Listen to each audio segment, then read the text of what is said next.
Non-Americans of Reddit, what is popular in the US that you wish was more popular where you live? Going to the bathroom in a public space without having to pay money. It really pisses me off sometimes. Edit, yes, I know that I live in your roller coaster tycoon park. Now, may I please leave? That's one thing I definitely take for granted. When I heard that was a thing in Germany, I was shocked, I tell you. Can confirm that you have to pay money in Germany. Even at the mall. Breakfast food available after 10:30 a.m. It is good having nearby diners and cafes where the menu says, breakfast served all day. Anyone who believes they're too good for Waffle House isn't a person that's worth knowing. I forget what it's called, but the blender inside the kitchen sink that makes your food waste into a smoothie instead of you having to fish it out in clumps with your hands. I'm glad you forgot, that right there was a beautiful description. Yo, what y'all call that sink blender again? It's a really apt description, when you really think about it, though. Land. I come from a tiny island, like less than 145,000 acres. I dream of wilderness, woods and animals. One day. Where you from? The Isle of Man. Too bad you aren't from the bigger island next door, the Isle of Men. I hear it's raining there.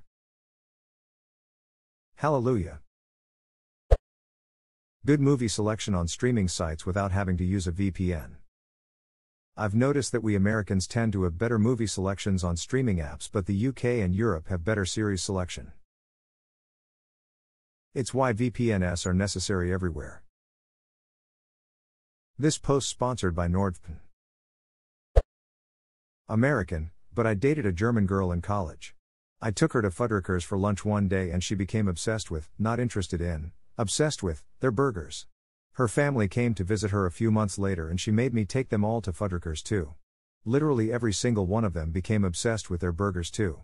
It was like watching this group of proud and noble Europeans become slovenly Americans before my very eyes. I was so proud of myself. I'd quit a Fuddruckers is, but I love this comment.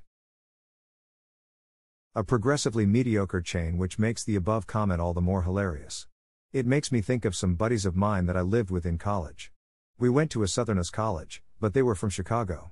One day as I headed to class I said I was going to pick up some fried chicken for lunch and asked if they wanted any. They asked if I was getting KFC or Popeyes, and I said nah, I'll stop at Chevron. They couldn't believe I was going to stop at a gas station for lunch. They said no, so I shrugged and went about my day. When I got home with my fried chicken, though, they saw it and wanted to try it. They loved it. To the point that when their families came to visit, they wanted to take them to get fried chicken from Chevron. We lived in a college town with more than 6 famous restaurants and James Beard Award chefs, and they wanted to take their families to the gas station. Don't get me wrong, the Chevron chicken is fan-damtastic, but I'm not taking newcomers to town there first before any of the actual restaurants. I swear, there's always that one gas station in every city that has food people swear by. There's a little hole in the wall gas station near me that everyone here says has the best damn Thai food you'll ever have. There is a little gas station where this one lady makes breakfast sandwiches. $1.50 each. They are the bomb. Get there early because when they are out, they're out. They are usually out by 9. The thing in the sink that eats the food. A garbage disposal? That's the one, friend. I've never been to a house that didn't have one until I moved to Germany. American living in Japan, good Mexican food. You just can't find it here. Oddly enough, my Mexican mom decided to try a Mexican restaurant in South Korea. Food was so authentic that she excitedly thought that the chef must be Mexican. She asked to meet the chef and an old Korean guy came out to greet her. Waitress had to translate, but the chef was genuinely pleased that a Mexican woman praised his cooking. It is very difficult for my mom to find good Mexican food in the States, but the best one outside of Mexico was in South Korea. Edit, this was not Tex-Mex, but just like the way her mom made it. Mexican chef owners in the States will Americanize their Mexican food for customers and make the authentic food at home. Edit 2, this was 40 years ago, but maybe he trained another chef. It was in or near Camp Humphrey. Edit 3, turns out that there are other South Korean restaurants that serve authentic Mexican cuisine. It is not as uncommon as I assumed it was.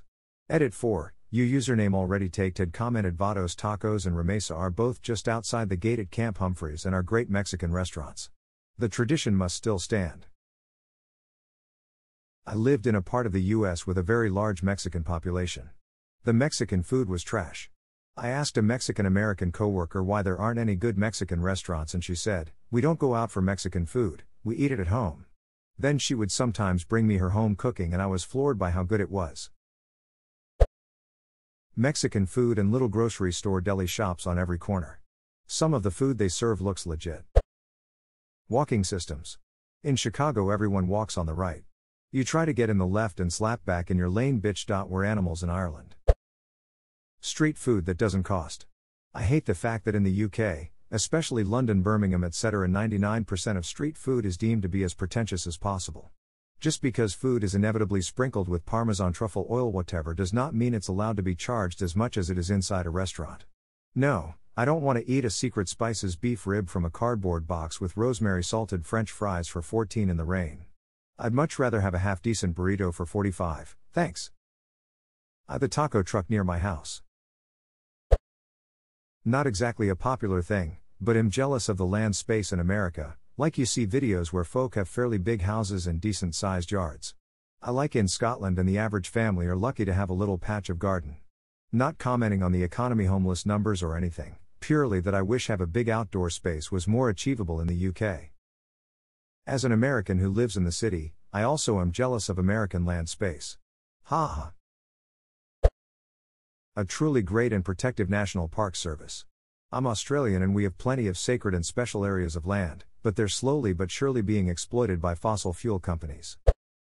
247 diners, I don't know if they actually exist but they sound awesome. Proper good buffalo sauce. Any restaurant in Australia that offers buffalo sauce is homemade and doesn't taste like buffalo sauce, just a red orange hot sauce. Homie, I am about to blow your mind because making a good buffalo sauce is easy as hell. I make a batch every month or so and just leave it in my fridge to use on whatever I'm eating. A basic buffalo sauce is just hot sauce, white vinegar, and butter mixed together and simmered for a few minutes to thicken. I'd recommend adding some Worcestershire, cayenne, and garlic to take it to the next level. It honestly takes like 5 minutes to make and is better than what you get at most wing places in the US. Edit, I'm sorry I wasn't specific enough. Frank's and Louisiana Perfect are pretty much my go-to hot sauces for this. But I've also used Tabasco and Texas Pete. Any basic hot sauce will work. Recipe: combine 1 cup hot sauce, 12 cup of butter. You can go heavier on the butter if you want to. Some people do a 1-to-1 ratio of hot sauce to butter, 2 tablespoons of white vinegar, 12 tablespoon Worcestershire, 12 teaspoon cayenne, 1 teaspoon garlic. Simmer and whisk for 5 minutes and it's done. Obviously you can play with the amount of garlic, cayenne and Worcestershire for your taste. I like it extra garlicky so we'll sometimes double the garlic. You know it's authentic American when the recipe starts off with, homie. If the buffalo sauce recipe starts with mate or cunt then turn around and don't look back. Unlimited coffee refills. I remember the first time I went to Germany I was by myself. No one told me there were no free coffee refills. Had 3 coffees and a pastry and got a small surprise when I got the bill. Brazilian here, I've always wanted to go to the movies in a drive-in. The idea of watching movies in your car seems comfortable and fun. And if I'm mistaken we do have some of those but it's not very popular. Halloween also, it's my favorite day of the year, we do kind of celebrate it, but not so much. Drive-in movies are dying out. There are still a few but they can be hard to find. I didn't realize till I went to my first one that most drive-ins are double features. So you watch 2 movies in a row. Usually the first is more kids-orientated and then the second is a more adult movie since the kids pass out during the first one. Edit, I get it. COVID brought a lot of drive-ins back and some people are doing pop-up home drive-ins. My poor inbox. We have one local, and it is awesome. $15 per carload for a double feature. Take the whole family, bring your own snacks, drinks, and watch 2 movies for cheap.